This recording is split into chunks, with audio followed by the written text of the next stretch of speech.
Les doy nuevamente la bienvenida a este tiempo de estudio bíblico. Estamos estudiando juntos el libro de Apocalipsis, en esta ocasión en el capítulo 10, un texto que mi Biblia titula El ángel con el librito. Y es un pasaje sin duda interesante que vamos a comentar en esta ocasión con la ayuda del Señor. Pero si les parece, antes de hacer ningún comentario, vamos a leer el pasaje bíblico que, como digo, está en Apocalipsis capítulo 10, versículo 1, lo leeremos completo. Dice así: Vi descender del cielo a otro ángel fuerte, envuelto en una nube, con el arco iris sobre su cabeza, y su rostro era como el sol, y sus pies como columnas de fuego. Tenía en su mano un librito abierto, y puso su pie derecho sobre el mar, y el izquierdo sobre la tierra, y clamó a gran voz como ruge un león. Y cuando hubo clamado, 7 truenos emitieron sus voces. Cuando los 7 truenos hubieron emitido sus voces, yo iba a escribir, pero oí una voz del cielo que me decía: sella las cosas que los 7 truenos han dicho y no las escribas. Y el ángel que vi en pie sobre el mar y sobre la tierra, levantó su mano al cielo y juró por el que vive por los siglos de los siglos, que creó el cielo y las cosas que están en él, y la tierra y las cosas que están en ella, y el mar y las cosas que están en él, que el tiempo no sería más, sino que en los días de la voz del 7º ángel, cuando él comience a tocar la trompeta, el misterio de Dios se consumará, como él lo anunció a sus siervos los profetas. La voz que oí del cielo habló otra vez conmigo y dijo: ve y toma el librito que está abierto en la mano del ángel que está en pie sobre el mar y sobre la tierra. Y fui al ángel diciéndole que me diese el librito. Y él me dijo: toma y cómelo, y te amargará el vientre, pero en tu boca será dulce como la miel. Entonces tomé el librito de la mano del ángel y lo comí, y era dulce en mi boca como la miel, pero cuando lo hube comido, amargó mi vientre. Y él me dijo: es necesario que profetices otra vez sobre muchos pueblos, naciones, lenguas y reyes. Bueno, un texto interesante. Ahora debemos de ubicarnos dentro del contexto, viendo cómo se ha ido desarrollando toda la acción hasta este momento en el libro de Apocalipsis. Y como ya recordarán, si han seguido estos estudios, pues hemos visto una serie de juicios que vinieron con la apertura de los sellos del libro. Eso comenzó en el capítulo 5 o 6 de Apocalipsis, y luego llegaron otros juicios más con el toque de 7 trompetas. Realmente hemos visto ya el toque de 6 trompetas, y estamos a las puertas de escuchar la 7ª trompeta. Pero ahora se abre un paréntesis nuevamente y la acción se detiene por un momento. Y es donde viene encuadrado este pasaje que acabamos de leer. Un intervalo de tiempo entre el toque de la 6ª trompeta y la 7ª trompeta. Ahora, pensando en cómo estará el mundo en ese momento, estos juicios que se han ido acumulando y han ido dejando sus efectos sobre este mundo. ¿Cómo estará el mundo, el planeta en el que vivimos en ese tiempo, en este momento concreto del desarrollo de los juicios de Dios? Bueno, pues si ya recuerdan, al final del capítulo anterior vimos que el escenario sobre la tierra resultaba sobrecogedor.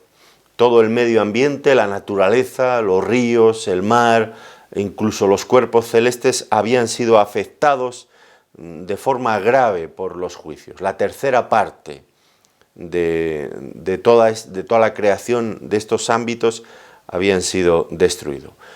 El propio hombre había sufrido cruelmente bajo terribles poderes demoníacos. Esto era el contenido de la 5ª y 6ª trompeta. Los poderes del infierno actuando directamente sobre los hombres de este mundo, anticipando ya lo que va a ser el infierno eterno. Y junto con estos juicios, pues la mitad de la población mundial, o más de la mitad, habría muerto. solamente con 2 juicios, prácticamente la mitad habría muerto. Pero las consecuencias de otros muchos juicios indirectas, pues también habría producido sin duda la muerte a gran escala de muchas personas.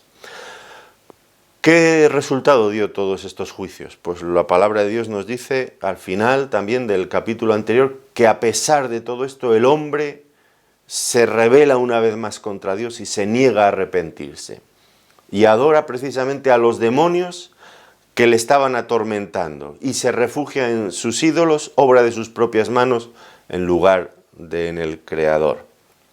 Y el mundo en ese momento estará en ruinas. En ruinas a todos los niveles. Por un lado, la propia creación en ruinas, cadáveres por todos los sitios, olor a muerte. Pero entre los sobrevivientes, pues habrá caos, habrá crueldad, habrá crímenes, habrá desenfreno, perversión moral a todos los niveles, sin que nadie ponga límites, sin que haya una autoridad que ponga freno a todo eso. Ante un escenario así, podríamos pensar que el mundo está listo ya para que Cristo venga a establecer su reino glorioso. Y realmente lo estaría. Sin embargo, Dios se detiene por un momento. Y este pasaje, como estoy diciendo, pues es como una pausa que sirve con cierto propósito importante. ¿Cuál va a ser este propósito? Bueno, pues que a partir de que se toque la 7ª trompeta, que eso ya nos llevará hasta el capítulo 11 y versículo 15, será cuando suene la 7ª trompeta, el fin habrá llegado. Ya no habrá marcha atrás. El tiempo, por lo tanto, se está acabando. Y eso, el toque de la 7ª trompeta, ya iba a ser inminente. Estaba muy próximo. Por lo tanto, hay aquí ciertos preparativos antes de esa 7ª trompeta. Y esos preparativos que en cierto sentido nos mantienen en suspenso, crean un estado de expectación grande, pues son preparativos que no tienen que ver con que Dios se tenga que preparar, no, sino que Dios quiere dar una última oportunidad al hombre para que le busque. Y este capítulo 10 y la primera parte del 11 vamos a ver que tiene que ver exactamente con eso. Fíjense que a Juan, en este capítulo, lo acabamos de leer, al final se le da a comer un librito para que profetice sobre muchos pueblos, naciones, lenguas y reyes. Todavía se sigue predicando la palabra de Dios con la finalidad de que el hombre reaccione. Y luego el capítulo 11 veremos que hay 2 testigos que van a predicar abiertamente sin ningún tipo de impedimento durante 1260 días. Y van a estar predicando en la santa ciudad y van a poder hablar de la palabra de Dios. ¿Para qué? ¿Con qué finalidad? Bueno, pues evidentemente dando una última oportunidad al hombre para que busque a Dios. Porque cuando suene la 7ª trompeta, entramos ya en una caída libre, ya la cosa va rápida y ya va a ser imposible, o al menos muy difícil. El hombre habrá llegado a un grado de endurecimiento tal que probablemente ya sea imposible la vuelta atrás. Entonces, este es un poco el contexto en el que está inmerso este capítulo que ahora vamos a estudiar. Bueno, empieza entonces nuestro pasaje describiendo a un ángel. Fíjense el versículo 1, vi descender del cielo a otro ángel fuerte, envuelto en una nube, con el arco iris sobre su cabeza, y su rostro era como el sol, y sus pies como columnas de fuego. Bueno, pues aquí, como en otras ocasiones, Dios vuelve a utilizar a un ángel para hacer llegar a Juan la revelación de algo, de cierto contenido de su palabra. Ahora, es verdad que este no es, por lo tanto, el primer ángel que aparece en el libro de Apocalipsis. Ha habido muchos. Sin embargo, lo que sí que nos llama la atención en este momento de este ángel es que se hace una descripción bastante detallada de su aspecto, cosa que no la hemos visto hasta ahora. El pasaje, de hecho, pues se detiene mucho en el aspecto, en darnos detalles minuciosos de cada aspecto de este ángel. Y esto desde luego nos llama la atención. A mí este capítulo, en este sentido, me recuerda mucho al capítulo, creo que es el capítulo 10 del libro de Daniel. Y si lo miran ustedes allí, encontrarán que Daniel, justo en el capítulo 10, se le aparece también un ángel, sí, en el capítulo 10, un ser glorioso, imponente, y el capítulo entero es simplemente hablando del ángel y preparando a Daniel para una revelación que iban a venir después en los capítulos 11 y 12 del libro.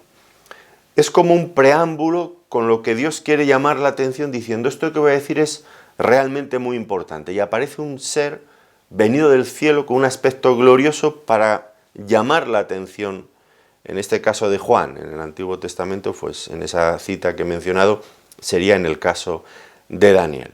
Ahora, el aspecto de este ángel es tan glorioso, de hecho guarda mucha relación, hay muchos detalles parecidos a los que encontramos en la descripción que se nos presentó en el capítulo 1 de Apocalipsis acerca de nuestro Señor Jesucristo, que algunos pues han llegado a pensar que era Cristo.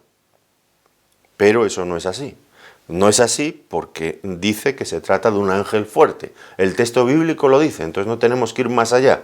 No tenemos que imaginarnos que es Cristo cuando dice que es un ángel. Un ángel. Ahora, el hecho de que se parezca tanto a Cristo, que eso sí que es evidente, pues lo que viene a darnos a entender es que refleja el carácter de Cristo en ciertos sentidos y por lo tanto también que es un representante cercano, próximo a Él. Algo, podríamos decir que algo se le ha pegado de estar juntamente con Cristo. Manifiesta ese carácter glorioso de Cristo, porque en realidad le va a representar. Y estas similitudes entonces las debemos de entender como credenciales, que provienen, que este ángel viene desde el mismo trono de Dios donde está Cristo y comparte algo de esa gloria que Cristo ha reflejado en él. Se nos dice de él también que dice que lo vi descender del cielo, por lo tanto, esto quiere decir que la acción ahora se ubica, el escenario vuelve a ser nuevamente la tierra. Y este ángel dice de él que era otro ángel fuerte. No sé si el primer ángel fuerte tal vez pudo ser aquel que fue mencionado en el capítulo 5, el versículo 2, ese que pregonaba a gran voz quién es digno de abrir el libro y de desatar los sellos. En todo caso, el hecho de que fuera un ángel fuerte nos indica el poder especial de este ángel.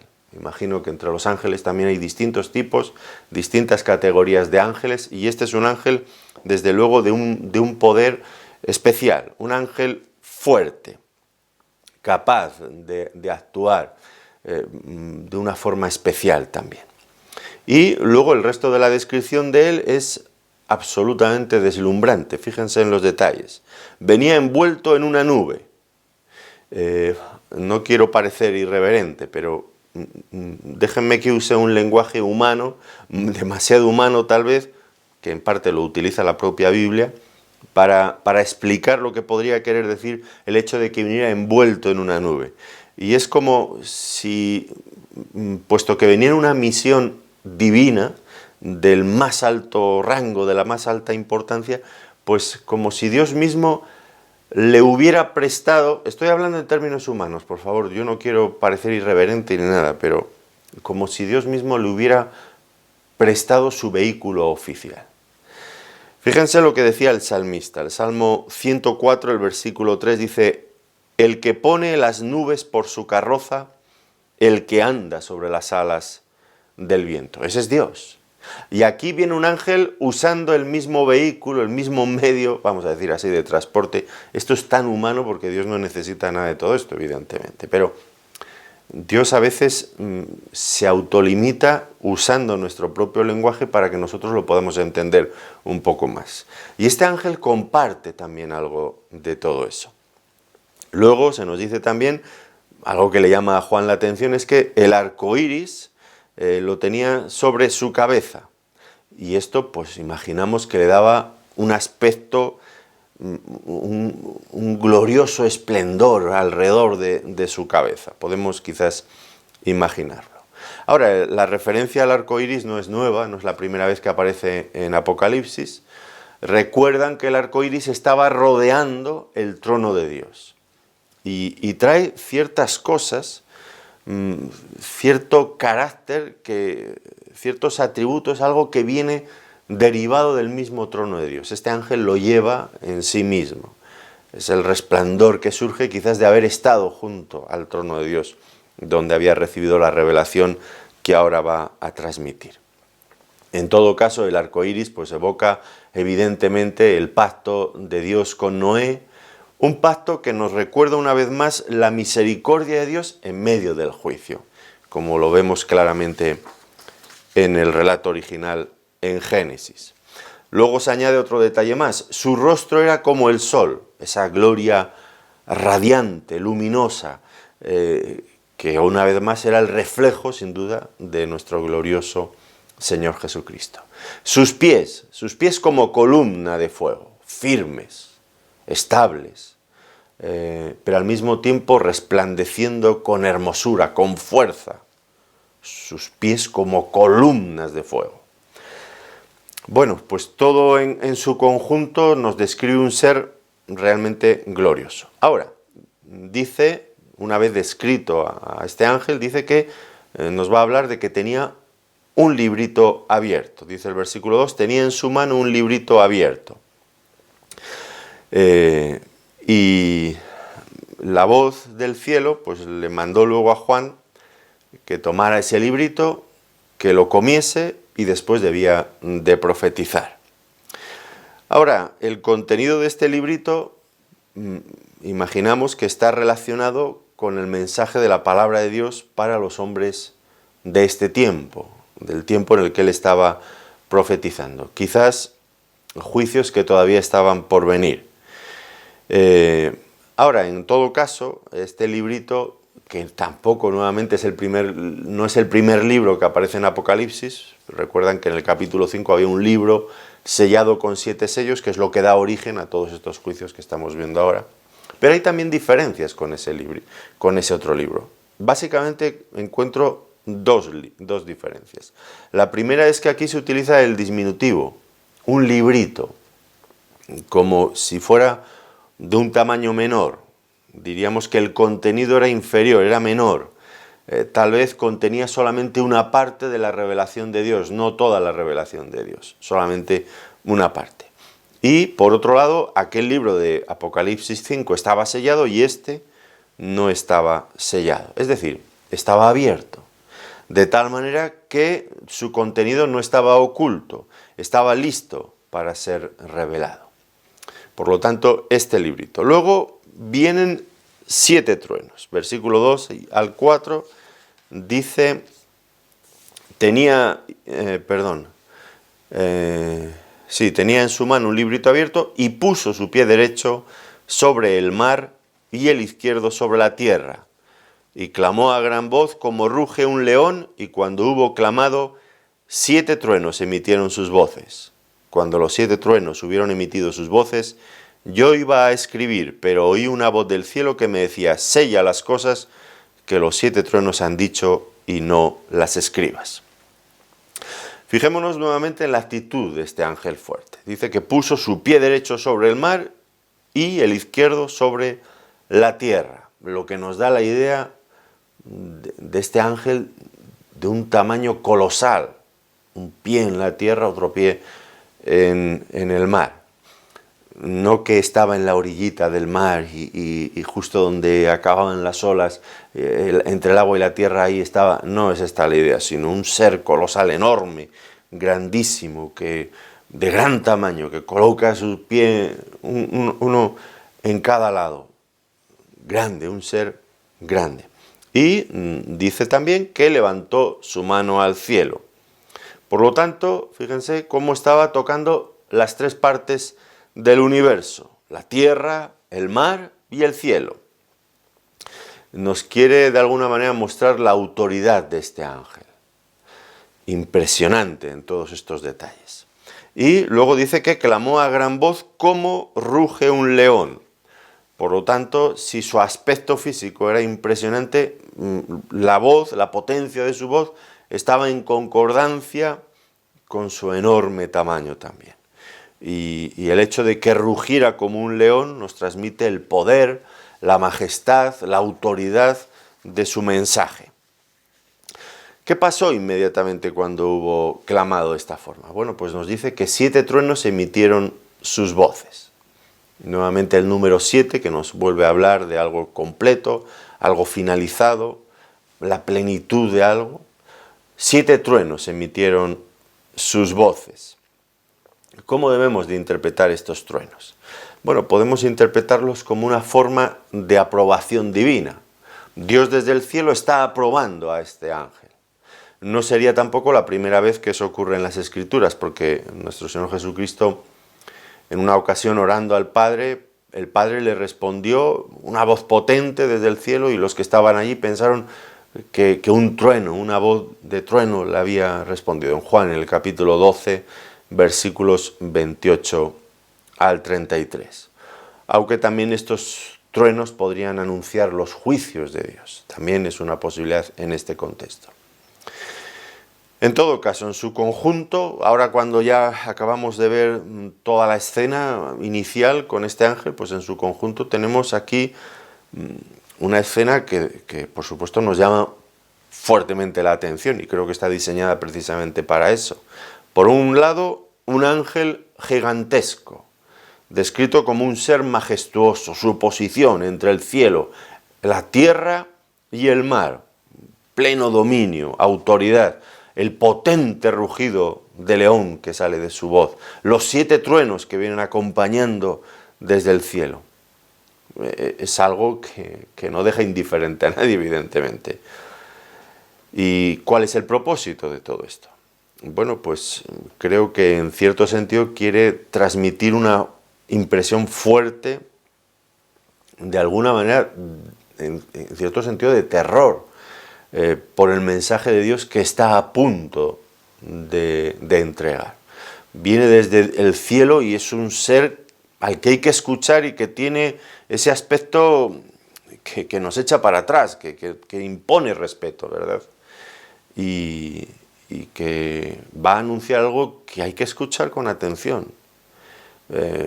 Sus advertencias deben de ser tenidas en consideración. Esa voz potente hace retumbar el cielo y la tierra y nadie va a poder ignorar lo que este ángel va a entregar, el mensaje que va a entregar. Ahora, en cuanto a estos truenos, dice que emitieron sus voces, lo que quiere decir que pronunciaron un significado. No sé cómo entenderlo, quizás el propio trueno había palabras que sonaban como trueno, con potencia desgarradora, como un trueno que cae. Quizás algo de esto sería la idea. Ahora, Juan las entendió, nos dice el texto, pero se le dio una orden: sella las cosas que los 7 truenos han dicho y no las escribas. Por lo tanto, nosotros no sabemos lo que comunicaron esos 7 truenos. Y basta que la palabra de Dios nos revele algo para que entonces todos nosotros, los creyentes de a pie y los grandes eruditos, se vuelvan locos, nos volvamos locos, intentando averiguar qué es lo que tenían esos 7 sellos. Y es inútil, es especulación pura y dura, que no conduce a ninguna parte más que a perder el tiempo. Y esto nos lleva a reconocer una verdad también importante en cierto sentido. ¿Cuál? Pues que hay verdades acerca del futuro que Dios ha decidido no revelar y nosotros nos debemos de conformar con ese hecho. Un versículo en relación a esto que tantas veces habré mencionado y lo vuelvo a mencionar otra vez, está en el Antiguo Testamento en Deuteronomio 29:29. Las cosas secretas pertenecen a Jehová nuestro Dios, mas las reveladas son para nosotros y para nuestros hijos para siempre, para que cumplamos todas las palabras de esta ley. Si ya hay mucho revelado, no necesitamos más. Y hay tanto para hacer que que nos faltará tiempo en este mundo, sin lugar a dudas, para ser como Dios quiere que seamos, para conocer todas las cosas que Dios quiere que conozcamos. Pero aún así, siempre queremos lo que Dios no nos ha dado. Bueno, pues si no nos lo ha dado será por algo. Ya está, confiemos en que nos ha dado lo que necesitemos y descansemos y busquemos y aprendamos de ello. Porque la otra opción es buscar medios alternativos prohibidos por la palabra de Dios que no nos van a conducir a nada bueno, indudablemente. Bien, dicho esto, veamos también ahora el juramento del ángel. Versículo 5. Y el ángel que vi en pie sobre el mar y sobre la tierra, levantó su mano al cielo y juró por el que vive por los siglos de los siglos, que creó el cielo y las cosas que están en él, y la tierra y las cosas que están en ella, y el mar y las cosas que están en él, que el tiempo no sería más, sino que en los días de la voz del séptimo ángel, cuando él comience a tocar la trompeta, el misterio de Dios se consumará como él lo anunció a sus siervos los profetas. Bueno, pues ahora nos encontramos aquí con un juramento de este ángel, un juramento, como todo lo demás, de gran importancia. Y notemos el gesto de este ángel cuando jura, levanta su mano al cielo, que era un ademán en la antigüedad, una forma, una especie de lenguaje corporal que acompañaba un juramento de este tipo. Y el juramento, sin lugar a dudas, es de una solemnidad muy grande, sobre todo cuando lo apreciamos cuando vemos la descripción amplia, detallada que hace de Dios. Juró por el que vive por los siglos de los siglos, que creó el cielo y las cosas que están en él, y la tierra y las cosas que están en ella, y el mar y las cosas que están en él. ¿Cómo es descrito Dios aquí? Bueno, pues es descrito, si nos fijamos, como el creador del cielo, la tierra y el mar. Justo los tres elementos que este ángel poderoso estaba tocando. Con sus dos pies, el cielo, la tierra, el mar, y con su mano, el cielo. ¿Qué implicaba un juramento de este tipo? Bueno, pues que se invocaba a Dios mismo como garante, como quien garantizaba que lo que se iba a decir era verdad. Y Dios quedaba comprometido. ¿De qué manera quedaba comprometido? Bueno, cualquiera que jure, pues está en cierto sentido haciendo lo mismo. Si juramos por Dios diciendo esto es así, lo que estamos diciendo, y esto es lo que está ocurriendo aquí, es que te aseguro que esto es verdad. Y ponemos a Dios por medio y decimos, te lo juro por Dios. Pues entonces, ¿qué ocurre? Pues lo que ocurre es que Dios adquiere el compromiso, tiene el compromiso de intervenir para juzgar si eso fuera mentira. Y intervenir para dejar, en fin, para hacer notar que eso no es cierto. Ya sé, y esto por favor no es necesario que yo ya lo sé, que no lo tengo que repetir, pero aún así lo voy a decir, los creyentes no debemos de recurrir a eso, al juramento. El Señor dijo, no juréis ni por el cielo ni por la tierra, vuestro sí sea sí, vuestro no sea no, porque todo lo que es más de esto de mal proviene. Pero era el significado que tenía un juramento. Cuando en la Biblia alguien hacía un juramento en el nombre de Dios, esta era la implicación. Por lo tanto, este ángel está jurando por el Dios que creó el cielo, la tierra, el mar, que tiene toda la autoridad para cumplir sus designios y parar, juzgar a este ángel si lo estuviera haciendo en contra de su voluntad, pero no, vamos a ver que Dios no interviene para hacer nada de todo eso, todo lo contrario. Está apoyando, está acreditando, sin lugar a dudas, a este ángel. Y Dios puede. Fíjense que se subraya también no solo sus actividades creadoras, sino también su carácter eterno. Dios es el dueño de este universo, tiene todo el poder, tiene los derechos, puede garantizar el cumplimiento final del contenido de este juramento. Esta es la idea. El contenido del juramento, pues dice que el tiempo no sería más, sino que en los días de la voz del séptimo ángel, cuando él comience a tocar la trompeta, el misterio de Dios se consumará como él lo anunció a sus profetas.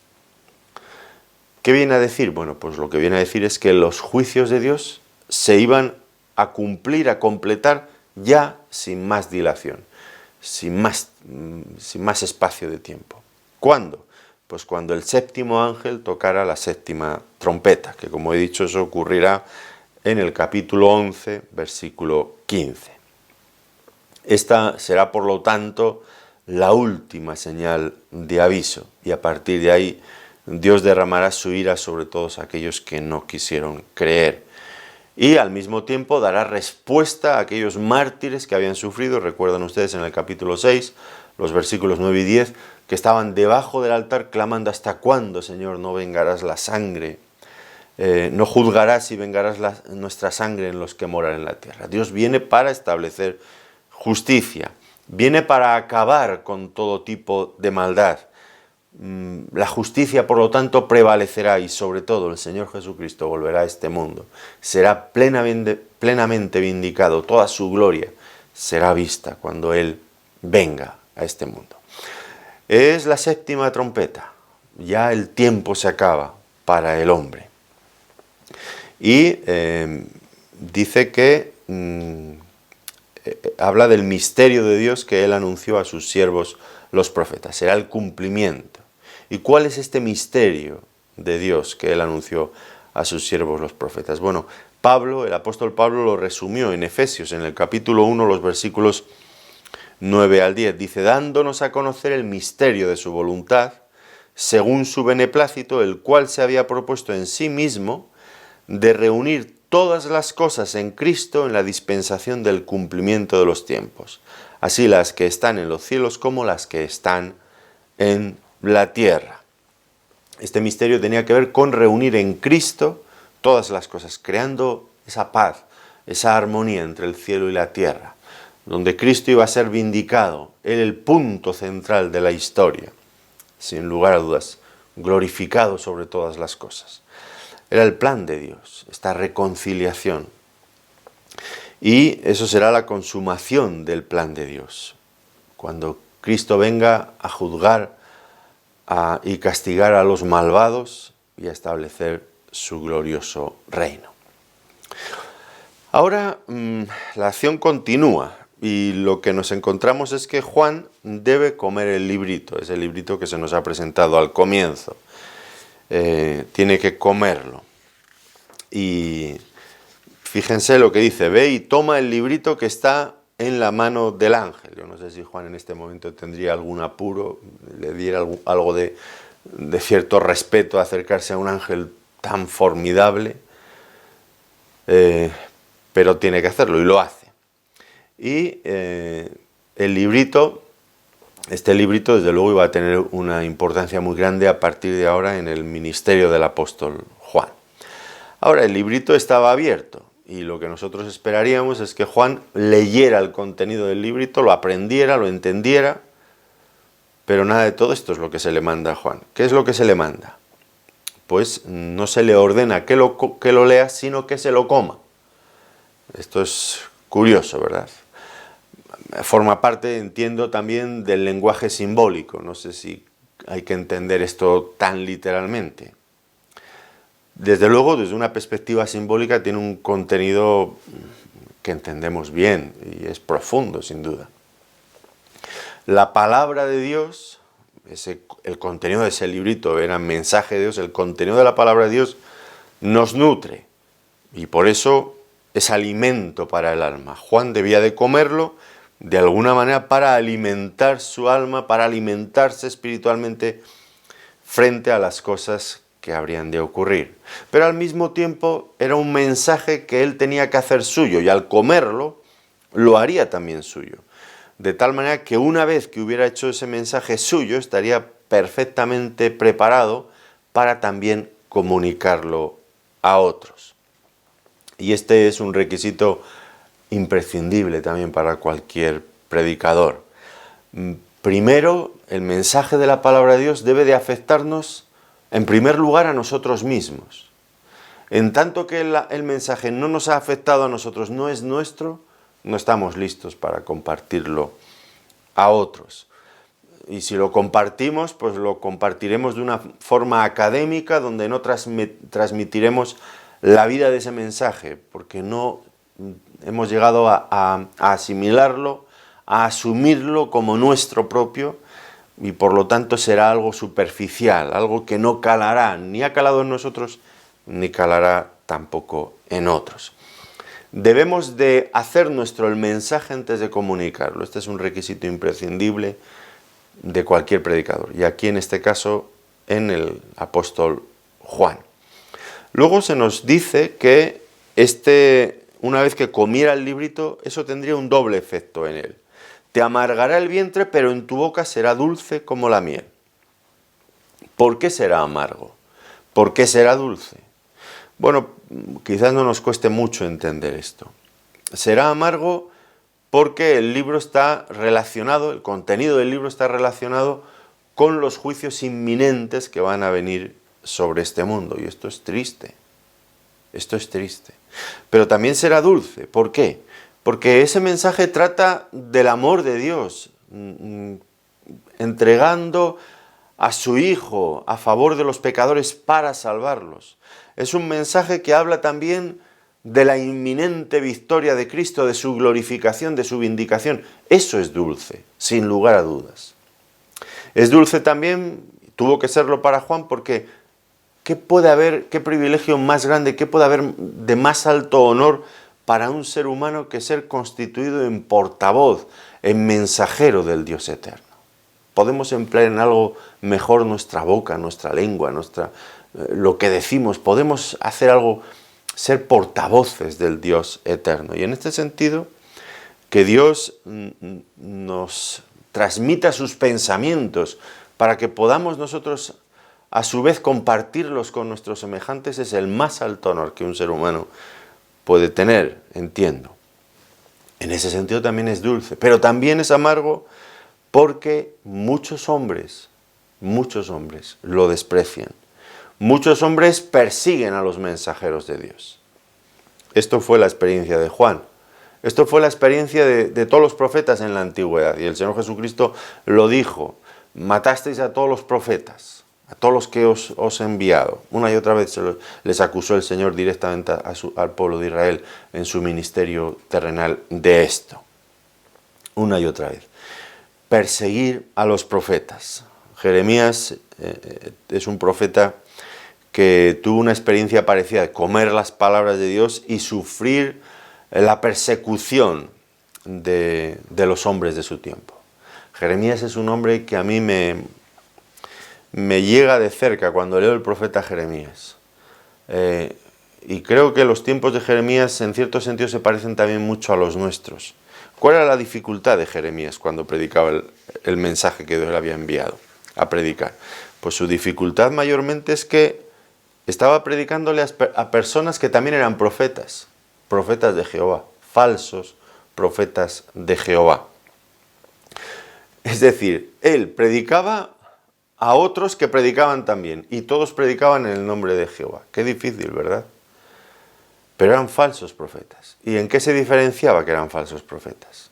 Pues porque anunciaban al hombre una palabra de prosperidad, una palabra, en fin, de despreocupación. No temáis, porque el juicio no va a venir. Y Jeremías una y otra vez hablando: el juicio viene, el juicio viene. Y era tan impopular Jeremías entre la gente.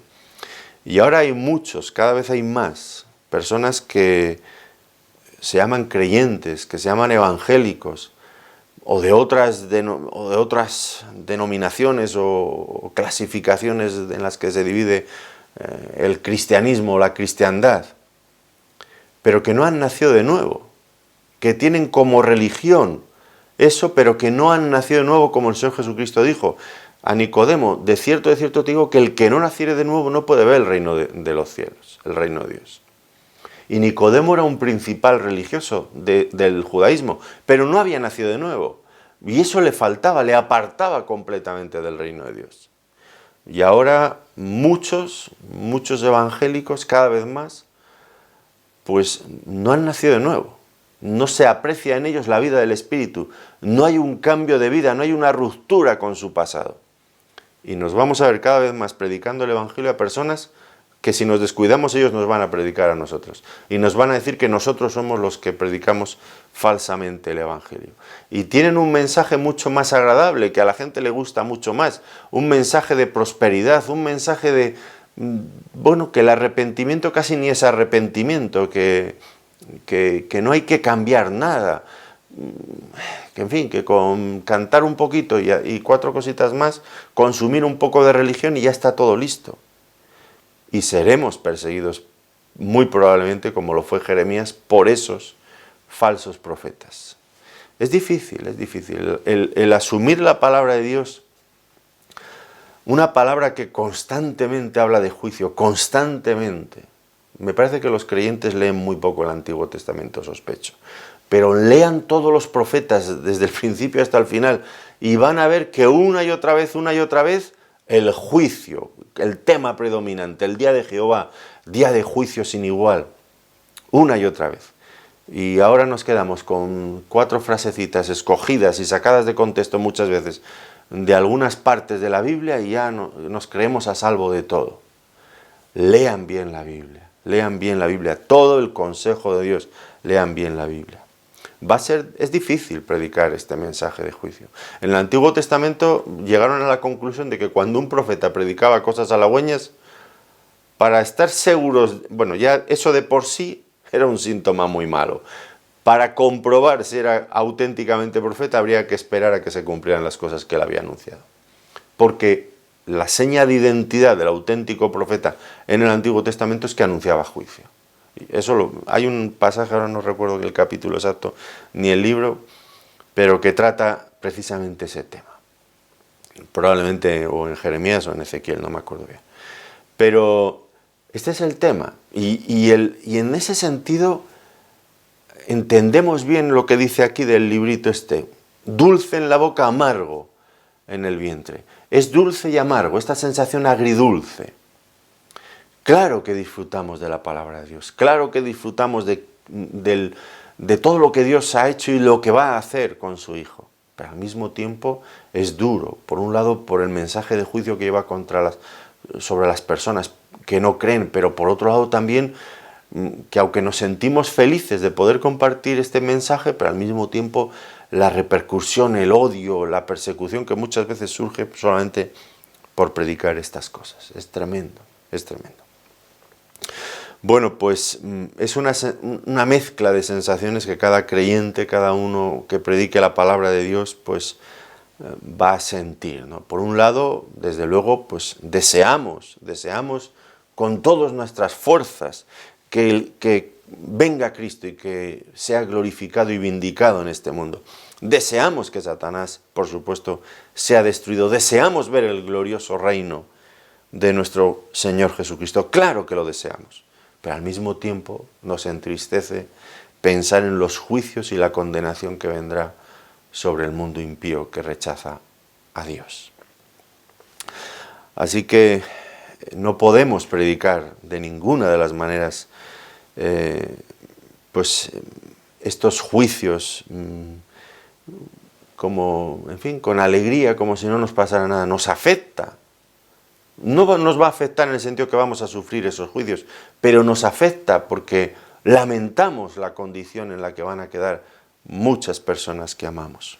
Jeremías, este profeta al que hace un momento me estaba refiriendo, se le conoce como el profeta llorón, porque se pasaba la vida llorando, vamos a hablar así. Lloraba. ¿Por qué lloraba?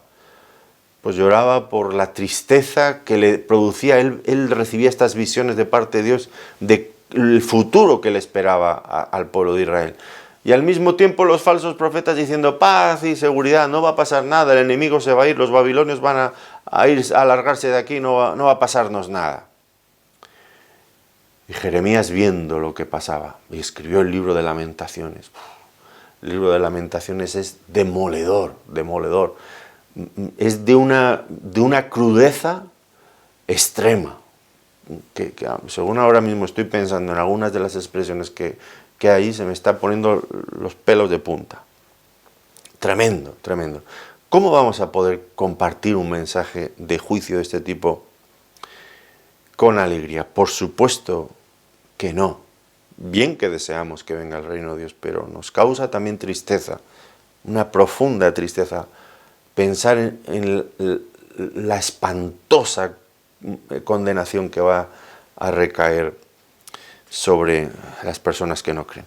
Y digo esto, y estoy insistiendo en ello porque a veces me da la sensación de que los creyentes están como insensibilizados frente a estos juicios. Leen estos juicios en Apocalipsis y se quedan tan tranquilos, porque en realidad piensan, bueno, pero esto no tiene nada que ver con nosotros, porque la iglesia va a ser arrebatada antes de que todo esto pase, o sea que nosotros ya lo vamos a estar viendo desde el cielo, libres de todo ello y felices, y lo ven, pero esto no es la actitud que Dios espera de nosotros.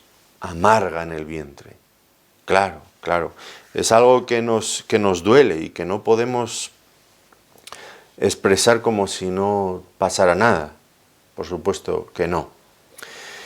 Ahora, cada creyente debe de seguir el ejemplo de Juan y proclamar, predicar este evangelio, este mensaje de Dios, que implica un anuncio de la salvación y también un anuncio de la justa condenación y juicio que Dios traerá contra los rebeldes. Y debemos de predicarlo, aunque nos resulte amargo. Y ahora creo que me estoy predicando a mí mismo, porque cuántas veces siento esta lucha, y se lo confieso, cuando estoy predicando sobre el libro de Apocalipsis, siento esta lucha, otra vez voy a tener que hablar de los juicios de Dios que están aquí, y que son tan duros, que son tan devastadores, terribles, me producen hasta pánico pensar muchas veces en todas sus consecuencias, a dónde lleva todo eso. Y otra vez predicar este mensaje amargo, y yo no he escrito la palabra de Dios. Y tengo esta convicción de que Dios quiere que yo predique estas cosas, son su palabra, pero me cuesta, no puedo decir otra cosa, me cuesta. Me cuesta porque me duele el mensaje, y además pues sé que las personas están esperando oír otras cosas agradables, pues eso, paz y prosperidad, eso es lo que la gente quiere escuchar. Y un mensaje que contiene advertencias tan serias, pues no es del agrado de los oídos sensibles, además de esta generación en la que vivimos.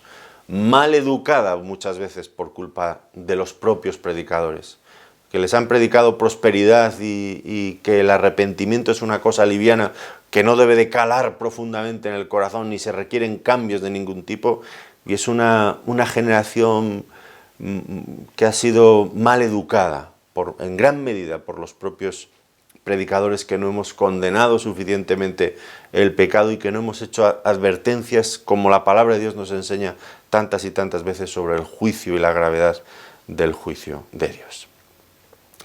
Dicho esto, decir que Juan obedeció. ¿Y qué le pasó? Pues que efectivamente experimentó lo que se le había dicho, que entonces tomé el librito de la mano del ángel y lo comí, y era dulce en mi boca. La primera impresión es dulce en mi boca como la miel, pero cuando lo hube comido, amargó mi vientre. Y ahora, una vez que había hecho esto, que ya el mensaje era suyo, estaba en su interior, lo había asimilado, dice, pues ahora es necesario que profetices otra vez sobre muchos pueblos, naciones, lenguas y reyes. Un encargo final para Juan ante la inminente llegada del Señor. Y lo que se le está diciendo es que debía de volver a profetizar con más insistencia si fuera posible. Que pusiera, como diríamos nosotros, toda la carne en el asador, que se entregara por completo a esa predicación de los juicios de Dios. En realidad, el apóstol ya había recibido un llamamiento de este tipo cuando el Señor Jesucristo, muchos años atrás, cuando él todavía era un joven, lo había nombrado como uno de sus 12 apóstoles. Y ahí, en ese momento, adquirió la responsabilidad, el llamamiento de proclamar el mensaje de Dios. Ahora diríamos que en este momento hay una renovación de esta misión profética, enfocada especialmente en este momento a anunciar el inminente juicio que iba a venir de parte de Dios sobre este mundo. En cuanto a su auditorio, ¿a quién debía de predicar? Pues dice que no debería hacer distinción alguna de clase social, cultural o étnica. A todos debía de predicarles. Y esto es así porque todas las personas por igual necesitan el Evangelio. Lo necesitan las personas de todos los países, de todas las culturas, de todas las ideologías. El único mensaje que trae salvación, el único mensaje que advierte de verdad, con fidelidad, de lo que va a ocurrir en el futuro, es el mensaje de la palabra de Dios. Y cada persona debe conocerlo. Por eso tenemos esta responsabilidad de anunciar estas cosas. ¿Qué pasó? Bueno, pues que Juan de verdad, cuando recibió esto, yo me imagino, me pongo a pensar y digo, bueno, pero Juan en este momento ya era un hombre muy mayor. El libro de Apocalipsis fue escrito, es el último escrito del Nuevo Testamento. Estamos hablando que él ya probablemente tendría 90, 95 años. Tienes que esforzarte, le viene a decir Dios, en predicar mucho más insistentemente y en, como decía antes, en poner toda la carne en el asador, Juan. Bueno, Juan dice, me lo imagino yo, ¿no? Creo que no lo dijo, pero bueno, déjenme que corra un poco mi imaginación. Pero si tengo 95 años, ¿a dónde voy yo ya por la vida? Con 95 años. Y además, si es que estoy en la isla de Patmos, desterrado, cautivo aquí, ¿a dónde voy a ir yo? ¿Qué puedo hacer? ¿Nunca ha pensado usted algo parecido? Dios nos manda, predica la palabra de Dios. ¿Pero cómo voy a predicar yo? Si yo no sirvo para nada. Bueno, recuerden a Moisés cuando Dios le hace el encargo, se le aparece en la zarza ardiendo, ve, dile a Faraón, dile a mi pueblo que los voy a sacar, que he escuchado sus oraciones. Y Moisés, desesperante, ese hombre en esas circunstancias, leer esos pasajes, creo que es en Éxodo, en el capítulo, a partir del capítulo 3, es desesperante. Pero Señor, manda a otro. Señor, yo es que no sé hablar. Señor, no me van a creer. Señor, qué cantidad de excusas. Cuando Dios nos llama a predicar, qué cantidad de excusas podemos tener. Miren, este hombre aquí, Juan, pues tenía excusas muy legítimas, ¿eh? Tengo 95 años y estoy desterrado. Señor, búscate otro. Y nosotros, pues otro montón de excusas. Señor, que prediquen otros que tienen más don, que sean más alegres, más simpáticos, que tengan una capacidad mayor para expresarse. Señor, búscate a otros, pero yo no, porque yo, si es que además a mí no me va a hacer caso nadie. Si yo, ¿de dónde soy? Señor, búscate otro. Bueno, poniendo excusas no tenemos competencia, somos tremendos. Pero es la palabra de Dios. Son los juicios de Dios. Es el mensaje de Dios para un mundo abocado a un precipicio en el que va a caer con consecuencias eternas. ¿Cómo vamos a callar? Pues sí, somos débiles, somos pobres, no tenemos recursos en nosotros mismos, pero tenemos el poder de Dios por medio de su Espíritu Santo. Y tenemos el mandamiento de Dios y tenemos este honor que Dios nos ha dado de ser portavoces de Dios. Primero, conocer, asimilar, asumir como nuestro este mensaje, creer en él, nutrirnos al mismo tiempo de él y después compartirlo. Bueno, Juan lo hizo y hoy nosotros aquí estamos estudiando el libro de Apocalipsis, o sea que él cumplió con este mandamiento. ¿Cómo lo hizo? Bueno, pues lo puso por escrito y consiguió, bueno, no sé si lo consiguió él, creo que lo consiguió el Señor, que tuviera una difusión de tal magnitud que ha llegado hasta el siglo XXI y hoy seguimos hablando de este mensaje porque Juan cumplió con su cometido. ¿Y nosotros qué?